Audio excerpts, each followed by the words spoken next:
have back-to-back wins in the Premier League. The vibes were flowing. Maguire was getting his plaudits. And all of a sudden, everything seemed okay in the world. How did United do it then? Well, first I'm going to talk about United's compactness out to possession. And then I'm going to talk about the keys in attack for United. As always, guys, drop a like if you enjoyed the video. Subscribe if you're new around here. And let's get into it. Right, okay, let's go. It was clear in this game that United were intent in sitting in that 5-4-1 low block, not allowing Liverpool any space between the defence and the midfield.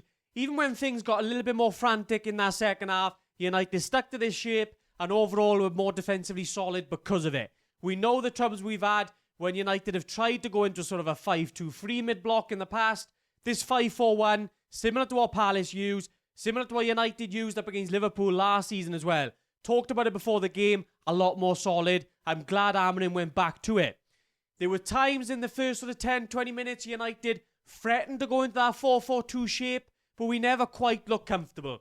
You can see Ahmad pushing up at times in that opening little period and De Ligt coming out to the right back, and there was a bit of confusion sometimes when it happened, when to not do it. There was one long ball that Gakpo got in behind United's defence. I think because Ahmad was pushing up and De Ligt didn't know when he was dropping back. So United sit in that 5-4-1. I think it was a clear instruction in that second half to do that more. United did look solid because of it. There were times in the first half where United did try and press, but honestly, it just didn't work at all. There were times Acuna and Mbeumo would try and spark something, try and initiate a press. You can see Acuna and Mbeumo here in an aggressive positioning. They're expecting the rest of the team to be doing the same thing. But the rest of the team is sat back on the halfway line. So you can see the amount of space Liverpool have in that midfield. One simple ball in there. And Mbeumo here, where have we seen that before? Looking round, thinking, where the hell are his teammates? But you can see Gravenberch, time and space just to run onto United's back line. United is still in a decent position, but it was just wasted energy for Mbeumo and Cunha to try and be pushing up that far. Needless running, and United just looked better when we just didn't bother trying to press. There's another instance here of United trying to counter-press on Liverpool.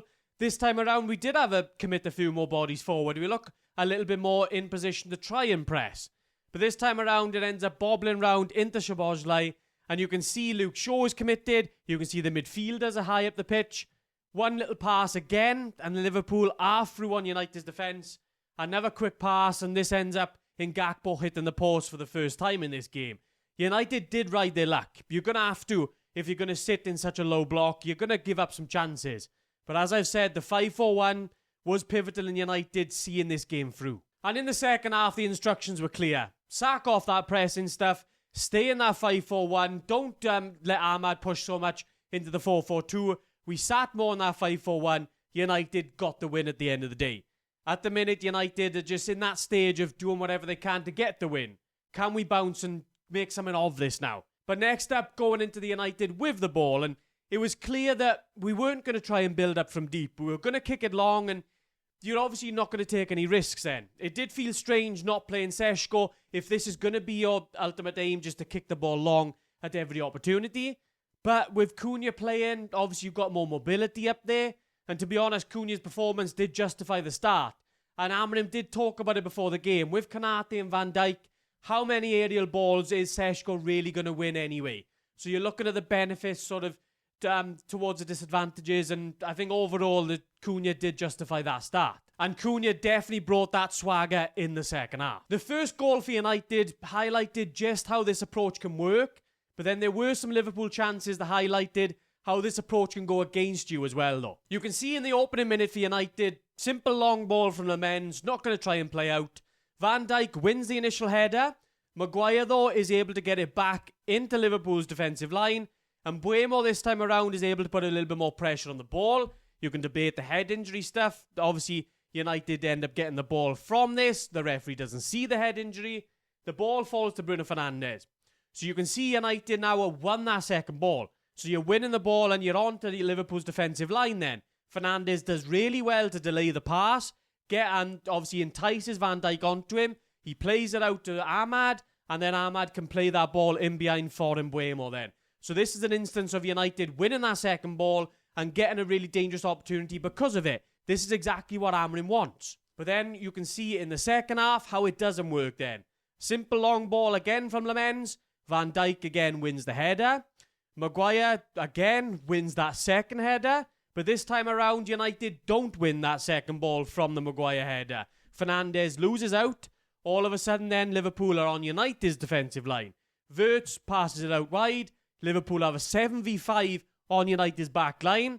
One cross across United's box. Salah has a very good opportunity. We were just lucky that Salah stunk the place up on the day. But this is always going to be the positives and the drawback of United playing it long and looking for those second balls. Spoke about it after the Burnley and Sunderland games. We can win more of the second balls up against them. Up against teams like Liverpool, you can't win as many. So then you are risking giving them chances because of it as well. Big reason why I talk about United playing more with the ball. Going to talk a bit more about that at the end of the video. But the key in attack for United again, spoke about it after Sunderland, was Ahmad. You can see the pass map from United and how much goes through that right-hand side. Particularly with Fernandes wandering out there as well. You've got the link up between Ahmad and Mbuemo yet again. It was just everything for United in attack. Amorim spoke about it after the game, and I think now we know that Ahmad has to play at wing-back. When he doesn't play, United have next to nothing in attack. Everything goes through him. So United just simply have to play him, even in the big games. Spoke about it. It is going to be a risk. You did face quite a few 1v1s in this game. Overall, did decently in defence. I don't think he's much worse defensively to warrant someone else starting. The stuff that he gives you in attack is going to outweigh any other sort of defensive attributes that Ahmad is going to give you. He just has to play at wing-back for this formation to work in the Premier League, for United to really have proper good attacking play. You can see how much better Mbuemo plays because of it. Ahmad has to play at wing-back. Going to show that first goal again. Fernandes out to Ahmad. That ball in behind. And Mbuemo obviously slots it away. Very good opportunity. But again, a little bit later on, you've got Cunha this time spraying the ball out to Ahmad. Very, very good ball by him. But Ahmad, his touch, he goes aggressively into Kirkes. Give Kirkes a torrid time in that first half. And Ahmad has got the attacking sort of subtlety to know who to pick out. He plays the ball nicely into Fernandes, and Fernandes should probably score. This is the sort of stuff you don't get from Dalot or Dogu. They're not good enough in the final third in that wing-back position. And in this formation, wing-backs are crucial. So Ahmad has to play there. And for United now, it's clear that we can win these games if we sit back and play on the counter.